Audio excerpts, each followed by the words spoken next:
Jeffrey Epstein एक ऐसा नाम, एक ऐसा शख्स जो इस वक्त इस दुनिया में नहीं है। 6 साल पहले उसकी मौत हो चुकी है, लेकिन दुनिया भर के कई ताकतवर नेता, कई राष्ट्र अध्यक्ष, कई खिलाड़ी, कई फिल्म डायरेक्टर, कई पॉलिटिशियन, कई इंडस्ट्रियलिस्ट, ये सब डरे हुए हैं कि कहीं एक ऐसी फाइल सामने ना आ जाए जिनमें उनके नाम हो और जिसमें करतूतें बंद हो। और इस वजह से हर एक की धड़कनें रुकी हुई हैं। आज रात के बाद यह फाइल सार्वजनिक हो जाएगी। कहते हैं कि हाल के वक्त में यह शायद अब तक की सबसे बड़ी, दुनिया की सबसे बड़ी सेक्स स्कैंडल का पर्दाफाश होने जा रहा है। और इसमें छोटे मोटे नाम नहीं है, सारे धुरंधर नाम जो आप सोच भी नहीं सकते। ये एक ऐसा मकड़जाल है जिसमें एक शख्स जो एक पावर ब्रोकर, एक फाइनेंसर, जो एक टीचर था मैथ का, और देखते ही देखते अरबपति खरबपति बन गया, जिसके अपने 2-2 आइलैंड टापू हैं, अपना प्राइवेट जेट। और कहते हैं पूरी दुनिया भर के ताकतवर नेताओं को वो अपने उसी टापू पर आलीशान महल में बुलाता और उन्हें मासूम कम उम्र की लड़कियों को परोसता और फिर शायद उन्हें ब्लैकमेल करता। 95,000 से ज़्यादा ऐसी तस्वीरें हैं लड़कियों की जिनके साथ दुनिया के न जाने कितने नेताओं, कितने इंडस्ट्रियलिस्ट, कितने फिल्म की पर्सनैलिटी, यहाँ तक कि ब्रिटेन के एक राजकुमार के भाई तक का नाम है। कुछ नाम, उसके बाद पूरी कहानी जो अभी तक सुर्खियों में है और जिस पर हर एक की नज़र है कि कल से क्या होगा। अमेरिका के राष्ट्रपति Donald Trump, ex president bill Clinton, Michael Jackson, इसके अलावा ब्रिटेन के बल्कि जो किंग हैं, उनके भाई प्रिंस एंड्रयू, जिनसे उनका शायद खिताब भी छीन लिया गया। टाइटैनिक फिल्म तो हम सब ने देखी है, उसके हीरो, मशहूर हीरो लियोनार्डो। इसके अलावा स्टीव बैनन, ट्रंप के एक्स सलाहकार रहे हैं। वुडी एलन, फिल्म डायरेक्टर हैं बहुत मशहूर। रिचर्ड ब्रैंसन, बिजनेसमैन है। एलन डेसोविट्ज, अमेरिका के मशहूर लॉयर हैं।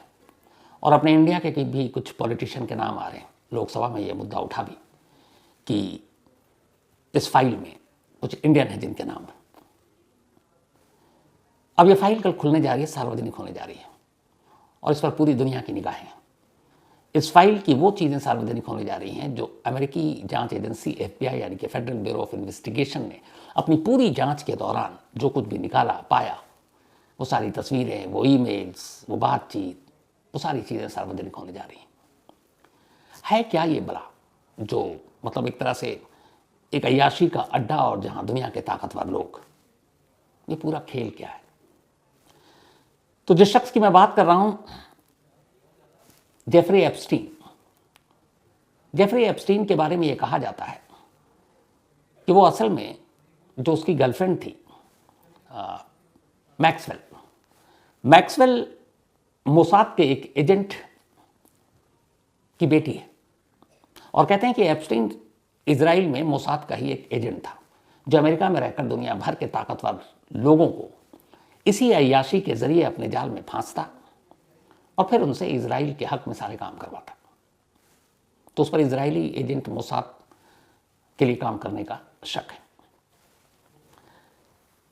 एप्स्टीन का अपना अमेरिका में एक मैथमेटिशियन था, साइंस का, वो मैथ का टीचर, और उसका देखते ही देखते फाइनेंशियल बना, फिर बड़े बड़े लोगों के टच में आया और एक पावर ब्रोकर बन गया कि इस प्रेसिडेंट से मिला दूंगा, उस राजा से मिला दूंगा, उस फिल्म डायरेक्टर से मिला दूंगा, जो होता है जनरली, जो आप इसको सत्ता का की दलाली भी कह सकते हैं। इस कहानी की शुरुआत होती है 2005 में। 2005 में 14 साल की एक लड़की एक रोज़ अपने घर जाती है और अपने माँ बाप से कहती है कि मैं एप्स्टीन के घर पर, माँ बाप को भी पता था उसका आलीशान घर है, कि वहाँ पर उसने बुलाया था कि मसाज का काम करना है, लेकिन वहाँ ज़बरदस्ती उसके साथ यौन शोषण करने की कोशिश की गई, बड़े बड़े लोगों के आगे परोसने के लिए मजबूर किया गया। माँ बाप ने जब ये सुना तो माँ बाप पहुँचे सीधे पुलिस स्टेशन, उन्होंने जाकर एप्स्टीन के खिलाफ शिकायत कर दी। अब पुलिस ने एप्स्टीन के खिलाफ जांच शुरू की। एप्स्टीन बड़ा नाम, पावरफुल। जब जांच की तो पता चला कि ये 14 साल की लड़की अकेली नहीं है। धीरे धीरे जांच में एक एक कर करीब 50 नाबालिग लड़कियां कंप्लेनेंट के तौर पर सामने आ गई और सभी ने यह कहा कि जेफरी एप्स्टीन अपने शानदार महल में बुलाता अलग अलग बहाने से और फिर उन्हें मजबूरन बड़े बड़े लोगों के सामने परोस देता। अब ये सारी जांच चलती रही। पुलिस ने जब जांच की, बहुत सारे कुछ ऐसे एविडेंस मिले तो पता चला कि इसके काम करने का तरीका ये था कि ये बड़े बड़े ताकतवर लोग मेहमान के तौर पर इसके आलीशान टापू पर बने उस घर में आते और वहाँ ये उन्हें अय्याशी करवाता। इसके पास अपना एक प्राइवेट जेट था जिसका नाम इसने रखा था ललिता एक्सप्रेस। उसमें अपने गेस्ट को, उसमें लड़कियों को बिठाता या कहीं से भेजता, मंगाता, लाता, ये सब चीज़ें चलती। तो जब पुलिस ने जांच की और ये सारी चीज़ें धीरे धीरे सामने आई, तब फिर पुलिस ने एप्स्टीन को अरेस्ट कर लिया। जब एप्स्टीन को अरेस्ट किया तो एप्स्टीन को ये पता था कि नाबालिग लड़कियों के यौन शोषण के इल्ज़ाम में पूरी ज़िंदगी शायद उसे जेल में काटनी पड़ेगी। तब उसने एक चाल चली, वो सरकार के साथ मिल गया और उसने कहा कि ठीक है, मैं सारी सच्चाई बता दूंगा, पर मुझे अगर कम सज़ा मिले तो। इस शर्त के साथ कोर्ट ने उसे इजाज़त दे दी। उसने अपना जुर्म कबूल किया और बदले में यह हुआ कि उसको सिर्फ 13 महीने की सज़ा दी गई। और इन 13 महीनों में भी ऐसी सज़ा, चूँकि पावरफुल था, अब तो यह है कि शायद उस वक्त बड़े बड़े लोगों की वजह से ये हुआ, 13 महीने की सज़ा भी ऐसी कि इस सज़ा के दौरान भी वो बाहर जाकर काम कर सकता था, जो हमारे यहाँ ओपन जेल में होता है। 13 महीने की सज़ा हुई, लेकिन सज़ा ऐसी 2008 में उसे ये सज़ा हुई थी और 2005 में पहली कंप्लेंट आई थी 3 साल के बाद, क्योंकि उसने कह दिया था कि ठीक है, मैं अपने गुनाह कबूल कर लूँगा, सज़ा कम हो। तो 13 महीने की सज़ा, और उसमें भी है कि तुम बाहर काम भी कर सकते हो। 13 महीने की सज़ा काटने के बाद एप्स्टीन जेल से बाहर आ गया और उसके बाद से वो बहुत लो प्रोफाइल रहने लगा, मतलब मीडिया इन सबसे दूर। धीरे धीरे लोग एप्स्टीन और उसके केस को भूलने लगे। लेकिन तभी अचानक 2017 में, आप सबको याद होगा, पूरी दुनिया में एक भूचाल आ गया था। एक मी टू मूवमेंट चला था, जिसमें वो तमाम महिलाएं जिनके साथ कहीं ना कहीं यौन शोषण हुआ, #MeToo मूवमेंट के तहत उन्होंने नामों का खुलासा करना शुरू कर दिया था।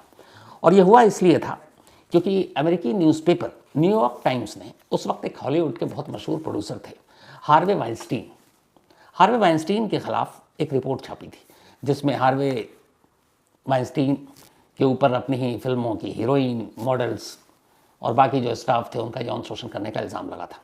तो जब ये इतना बड़ा नाम हार्वे वाइनस्टीन का, और जब ये न्यूयॉर्क टाइम्स में छपा, तो हंगामा मच गया। इस एक स्टोरी की वजह से ये हुआ कि फिर जितनी भी पावरफुल महिलाएं थी या आम महिलाएं थी, वो एक एक करब सामने आने लगी और उन्होंने भी अपने अपने डिपार्टमेंट, चाहे वो फिल्म में हो, पॉलिटिक्स में हो, दफ्तर में हो, कहीं भी हो, उन्होंने अपनी अपनी कहानियाँ शेयर करनी शुरू कर दी। और #MeToo एक मूवमेंट चल पड़ा पूरी दुनिया में, जिसका असर इंडिया में भी हुआ था। बहुत सारे लोगों पर असर पड़ा। मुझे याद है एक छोटा सा वो कि जो इंडियन आइडल, उसमें अनु मलिक को हटना पड़ा था, जज बने हुए थे। तो इस मी टू का जब मूवमेंट चला तो अचानक पिछले 9 सालों से जो खामोशी से ज़िंदगी गुजार रहा था एप्स्टीन, वो भी अब सुर्खियों में आ गया। अब बहुत सारी ऐसी पावरफुल लेडी या फिर लड़कियां सामने आने लगी और एप्स्टीन के खिलाफ भी उन्होंने मी टू मूवमेंट चला दिया कि लड़कियों का शोषण करता है। और उस वक्त जो इल्ज़ाम बड़े बड़े जो हस्तियाँ आई, मशहूर actress Angelina Jolie, Salma Hayek, Uma Thurman, Ashley Judd, ये सब वो नाम थे जिन्होंने सोशल मीडिया पर तब मी टू अभियान में हिस्सा लिया और अपनी अपनी कहानियाँ बताई थी। उसी दौर में एक लेडी आई और यहाँ से एप्स्टीन की फिर कहानी शुरू हुई थी। उस लेडी का नाम था वर्जीनिया ग्रिफे। वर्जीनिया ग्रिफे ने यह कहा कि एप्स्टीन ने बहुत सारी महिलाओं का यौन शोषण किया, और उसने कहा कि खुद एप्स्टीन ने उसका 3 साल तक यौन शोषण किया।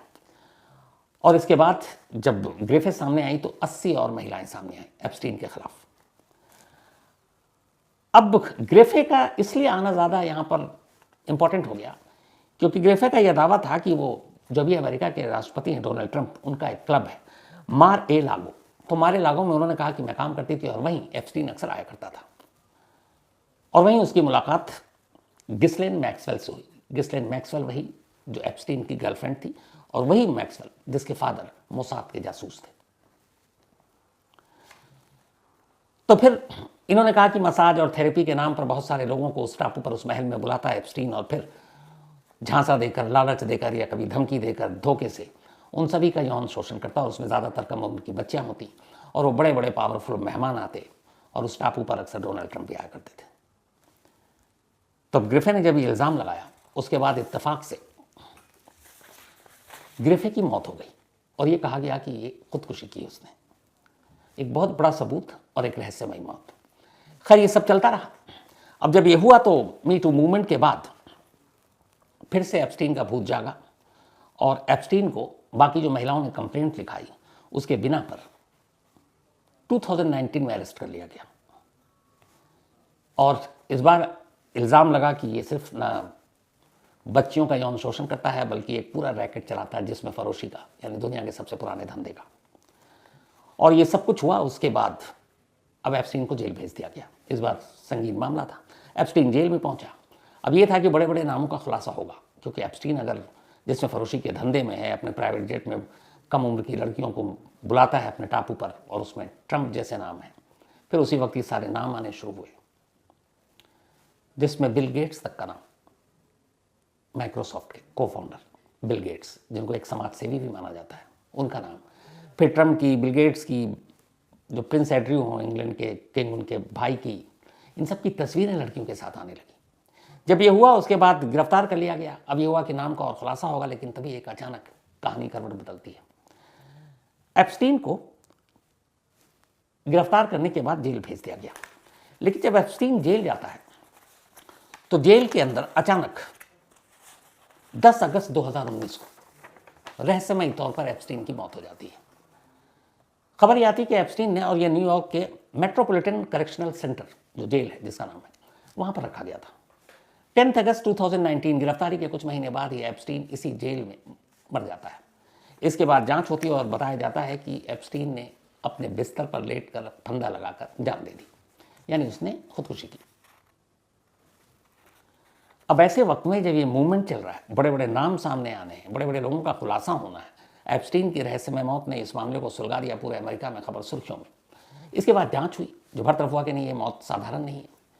जांच में पता चला कि 10 अगस्त 2019 की सुबह जब एप्स्टीन की लाश मिली थी, उसे एक रात पहले यानी 9 अगस्त की रात, हमेशा जिस एप्स्टीन के सेल के बाहर 2 कैमरे लगे होते थे, वो दोनों कैमरे 9 अगस्त की रात को खराब थे। इस चीज़ ने, और अब ये रिपोर्ट थी, मतलब ऑफिशियली, या 9 अगस्त को कैमरे खराब थे। उससे पहले 8 अगस्त तक ठीक थे, पर जिस रात और सुबह एप्स्टीन की मौत हुई उस रात दोनों कैमरे खराब थे।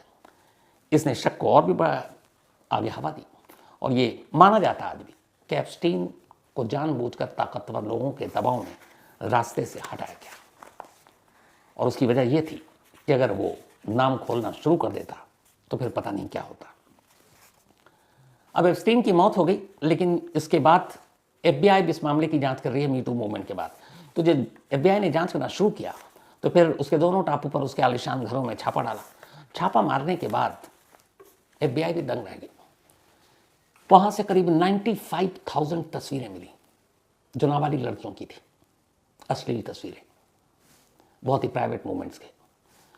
और कहते कि उन तस्वीरों में बहुत बड़े बड़े नाम हैं। वहां से यह मामला उठा कि कौन कौन। तो ट्रंप की एक तस्वीर लीक हुई, सामने आया, हंगामा हुआ। उसके बाद धीरे धीरे कुछ और तस्वीरें सामने आई, जिसमें बिल गेट्स भी हैं, जिसमें बिल क्लिंटन भी हैं, जिसमें इंग्लैंड के प्रिंस के भाई भी हैं। माइकल जैक्सन का नाम आया, लियोनार्डो का नाम आया। उसके बाद वहाँ से बहुत सारे ईमेल्स और मैसेजेस मिले।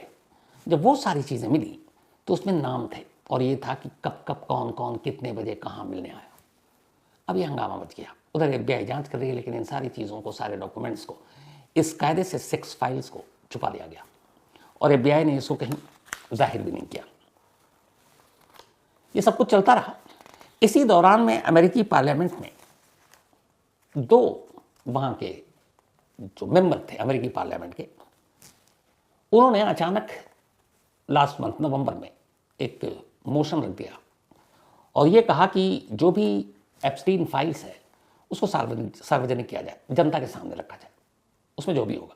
2 MP ने ये किया, अमेरिका के जो हाउस ऑफ रिप्रेजेंटेटिव्स, उसमें 2 MP ने रखा। अब ये था कि रखा है, कौन मानेगा, क्या करेगा। लेकिन कमाल ये हुआ कि जब इसने 2 MP ने मिलकर रखा और कहा कि एप्स्टीन फाइल को सार्वजनिक करो, हैरत अंगेज तौर पर हाउस ऑफ रिप्रेजेंटेटिव्स में 427 MP ने अपनी मंजूरी दे दी कि ये होना चाहिए। सिर्फ एक ने विरोध किया, एक ने, यानी ट्रंप की अपनी पार्टी के भी MP ने कहा कि नहीं आना चाहिए सामने। 427-1 से ये बिल पास हो गया कि होना चाहिए। अब इसके बाद ये दूसरे सदन में गया, जैसे अपने यहाँ लोकसभा और राज्यसभा, तो वहाँ सीनेट में गया। सीनेट में तो वोटिंग की भी नौबत नहीं आई। सीनेट ने एक आवाज़ में कहा कि हाँ, एप्स्टीन की फाइल को जनता के सामने रखी जानी चाहिए। मतलब भयानक मेजोरिटी से ये पास हो गया कि इस सेक्स फाइल्स को सार्वजनिक किया जाए। अब ये सारी चीज़ें इसलिए भी हो रही कि ट्रंप का नाम आ रहा, और ट्रंप इस वक्त अमेरिका के प्रेसिडेंट है। अब क्या करें? अब जैसे अपने यहाँ होता है कि जब कोई बिल लोकसभा और राज्यसभा में पास हो जाता है तो उसके बाद आखिरी साइन के लिए प्रेसिडेंट ऑफ इंडिया के पास भेजा जाता है, सेम यही कानून अमेरिका में है। तो जब अमेरिका के दोनों सदन में बिल पास हो गया, वो भी भारी बहुमत से, तो फिर अब ये गया डोनाल्ड ट्रंप के पास साइन के लिए। अब डोनाल्ड ट्रंप के पास, अमेरिका में हर प्रेसिडेंट के पास एक वीटो है। वीटो पावर ये है कि वो साइन ना करे तो चलेगा, और अगर साइन न करता है और वापस दोनों सदनों में जाता है तो फिर यह है कि जब तक 2/3 बहुमत से उसको पास न किया जाए वो बिल पास नहीं होगा। अगर प्रेसिडेंट उसके खिलाफ गया, वीटो पावर का इस्तेमाल कर लिया, तो अब ये ट्रंप साहब के पास आया। अब ट्रंप चाहते तो इस बिल पर साइन नहीं करते, रुक जाता, सार्वजनिक नहीं होता। लेकिन ट्रंप साहब को पता था कि ऐसा होगा नहीं, क्योंकि अगर वो साइन करने से इनकार करते तो फिर उन्हीं 2 सदनों में, हाउस ऑफ रिप्रेजेंटेटिव्स और सीनेट में, 2/3 बहुमत से ये वापस वोटिंग होती, पास हो जाता, और फिर ट्रंप साहब का वीटो बेकार चला जाता। तो डोनाल्ड ट्रंप को पता था कि अगर वो साइन ना भी करेंगे तो दोनों सदनों में ये पास हो जाएगा, क्योंकि उससे पहले उन्हीं के अपनी पार्टी के सारे सांसदों ने उनके खिलाफ ही वोट कर दिया था। तो इसी डर से, मजबूरी में, उनको 19 नवंबर को इस बिल पर साइन करना पड़ा, 19 नवंबर। अब 19 नवंबर को जब साइन कर दिया तो साइन करने के बाद अब ये हुआ कि बिल पास। अब वहाँ की जो जस्टिस डिपार्टमेंट है, न्यायिक विभाग, अब ये हो गया कि यह कानून हो गया कि पब्लिक के सामने रखना है, तो अब उसके लिए 1 महीने का समय होता है। तब 1 महीने की तारीख 19 दिसंबर को पूरी हो रही है। अमेरिका और हमारे टाइमिंग में फ़र्क है, इस वक्त अमेरिका में सुबह है, अर्ली मॉर्निंग है। तो लेकिन आज ही 19 दिसंबर के हिसाब से अमेरिका में ये फाइल सार्वजनिक किया जाएगा, और हर एक की नज़र है कि इस फाइल में क्या क्या होगा, इस फाइल में कौन कौन लोगों के नाम होंगे, इस फाइल में क्या क्या पब्लिक होना है, वो भी आपको बताता हूँ। जेफरी एप्स्टीन से जुड़ी जितनी भी फाइलें हैं जो FBI ने बरामद की हैं उनके घर से, टापू से, वो सारी चीज़ें सार्वजनिक की जाएंगी। एप्स्टीन की जो गर्लफ्रेंड रहे, मिसलेन मैक्सवेल, उनसे जुड़ी हुई सारी फाइलें पब्लिक की जाएंगी, और उससे ये भी पता चलेगा कि उनके फादर जो इजराइल में मोसाद के जासूस हैं, उससे क्या मैक्सवेल भी जासूस हैं, और क्या खुद एप्स्टीन वो भी मोसाद के लिए काम करता था। एप्स्टीन की जितनी भी ट्रैवल है, हवाई यात्रा, उसमें कौन कौन कब बैठा, किन किन लड़कियों के साथ बैठा, वो सारी जानकारी, जितने भी फॉरेंसिक रिपोर्ट्स वहाँ से कलेक्ट किए गए हैं, उसमें बहुत सारे लोगों के फिंगरप्रिंट से लेके वो भी होंगे, ताकि कल को वो मुकर जाए तो ये भी होगा। जो 2009 में जेल में मौत हुई एप्स्टीन की, वो वाकई उन्होंने जान दी या फिर वो कत्ल था, उससे जुड़े हुए सारे दस्तावेज़ों की भी अब सार्वजनिक किया जाएगा, ताकि लोग देख के समझ सकें, एक्सपर्ट बता सकें कि इस मौत में कितना रहस्य है। और साथ ही ये जो सारी फाइलें अभी तक FBI ने की है, उसमें बहुत सारे ऐसे दस्तावेज या तस्वीरें हैं जिनको काला कर दिया गया, चेहरा छुपाने की कोशिश की गई, कुछ लाइनों को ब्लैक कर दिया गया है। वो सारी चीज़ें क्यों ऐसा किया गया, किसके कहने पर किया गया, वो सारी चीज़ें भी अब डिस्क्लोज होंगी। तो 19 दिसंबर दुनिया का शायद सबसे बड़ा सेक्स स्कैंडल, जिसका सच, कौन कौन लोग हैं, और क्या वाकई वो सारे लोग एक सेक्स स्कैंडल के पार्ट थे, क्योंकि इसमें एक नई थ्योरी ये भी आ रही है कि चूंकि एप्स्टीन एक इजराइल का एजेंट भी था मोसाद का, तो बहुत सारे लोगों से उसने इस तरीके से भी बात की कि वो इजराइल के या मोसाद के लिए कुछ फ़ायदा पहुंचे। तो बहुत सारे देशों का अपना कुछ हित भी होगा। लेकिन दूसरा ये है, जो सबसे ज़्यादा बड़ा और जेन्युइन है, कि वो ताकतवर लोगों को इसी हनी ट्रैप में लड़कियों को परोस कर या तो उन्हें ब्लैकमेल करता और फिर अपना मतलब निकालता। खरबों रुपए का मालिक कैसे बन गया एक मैथ का टीचर, इसी से पता चलता है कि दुनिया के कई राष्ट्र अध्यक्ष, कई राजाओं, सबसे मिलाने की बातें करता था, और हर एक तक उसकी पहुंच थी। जो वहाँ के फाइल्स हैं उसमें बहुत सारे नाम हैं, उसमें हमारे इंडिया के भी कुछ नाम हैं। एक कैबिनेट मिनिस्टर का नाम आ रहा है, एक अमेरिका में रह रहे स्पिरिचुअल डॉक्टर का नाम आ रहा है, एक हमारे इंडस्ट्रिस्ट का नाम आ रहा है, और कुछ और MP के नाम आ रहे हैं। लेकिन ये सारी चीज़ें, ये नाम इस सेक्स स्कैंडल से जुड़े हुए हैं, या फिर वो इजरायली एजेंट के तौर पर उनसे बातचीत करके कुछ फ़ायदा उठा रहा था, ये सब धीरे धीरे आज के बाद सामने आ जाएगा। क्योंकि ये फाइल शायद दुनिया के सबसे बड़े सेक्स स्कैंडल की फाइल बस अब कुछ घंटों के बाद रिलीज़ होने वाली है, सामने आने वाली है, और तब इससे जुड़ी सारी सच्चाई शायद हम लोगों को मालूम हो। तो फिलहाल कहानी में आज इतना।